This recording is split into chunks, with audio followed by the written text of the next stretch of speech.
बागेश्वर बाबा के मंच से वैसे तो सनातन की ही बात होती है, लेकिन आजकल चुनावों का मौसम है तो राजनीति का भी पर्चा खुल गया। बाबा बागेश्वर के मंच पर पीएम मोदी की बात होने लगी और यह सब हुआ तब जब बाबा बागेश्वर के धाम में पहुंच गए कवि कुमार विश्वास।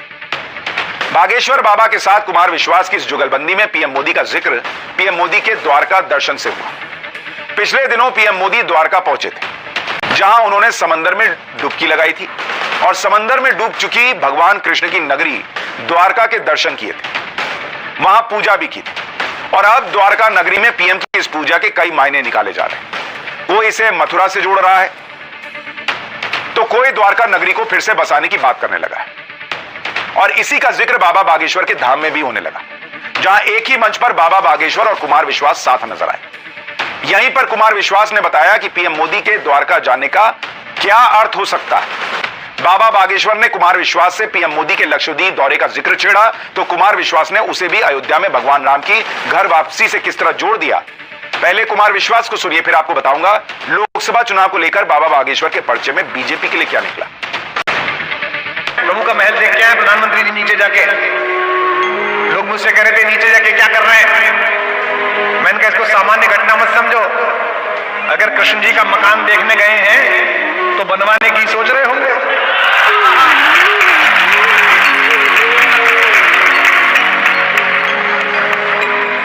मैंने कहा इनको लाइटली मत लिया करो, चमत्कारी आदमी है।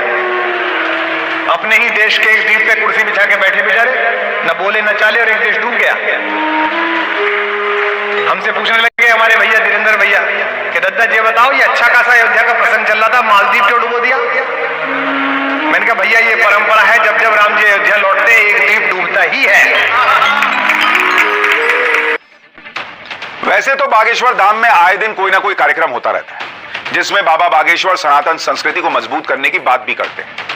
लेकिन इस बार बागेश्वर धाम में हुए कार्यक्रम में मध्य प्रदेश के सीएम मोहन यादव और उनकी कैबिनेट के कई मंत्री और मध्य प्रदेश बीजेपी के तमाम बड़े नेता भी शामिल थे। इस कार्यक्रम के बारे में आगे बताऊंगा, लेकिन पहले सुनिए बाबा बागेश्वर ने कार्यक्रम बागेश्वर धाम में हुए उस भव्य आयोजन के बारे में भी आपको जानना चाहिए, जिसमें बाबा बागेश्वर ने भारत के विश्व गुरु बनने का फॉर्मूला बता दिया। महाशिवरात्रि जब हुई थी तो उस मौके पर छतरपुर के बागेश्वर धाम में 8 दिन का बुंदेलखंड महाकुंभ का उत्सव, जिसमें बाबा बागेश्वर के लाखों भक्त पहुंचे, रोज हजारों लोगों को खाना खिलाया गया और धूमधाम से सभी शादी की रस्में जो हैं वो पूरी की गई। यानी आप देखिए बागेश्वर बाबा पर जो लोग आरोप लगाते हैं कि भाई वो लोगों को भड़काते हैं, भाई उनका फोकस क्लियर है, वो सनातन की बात करते हैं। और आप देखिए जो गरीब लड़कियां हैं, असहाय लड़कियां हैं, उनकी शादी करवा रहे हैं अपने खर्चे पर। पूरा आयोजन सामूहिक विवाह के लिए ऐसे इंतजाम किए गए कि अच्छी अच्छी शादियां फीकी लगने लगेंगी। देखिए आप इंतजाम देखिए बॉस।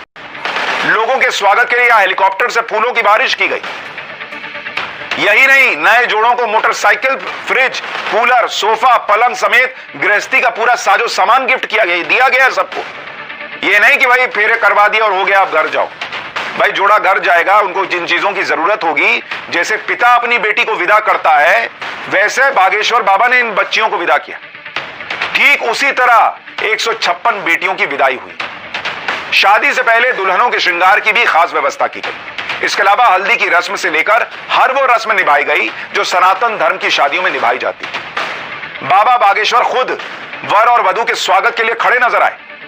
इस दौरान दूल्हों ने बाबा बागेश्वर का आशीर्वाद लिया तो कई लड़कियां ऐसे रोने लगीं जैसे शादी की बाद जब विदाई होती है और दुल्हन रोती है अपने पिता को देखकर, वैसे लड़कियां रोने लगी। बाबा बागेश्वर खुद भी इतने भावुक हो गए कि उनका गला रुंध गया।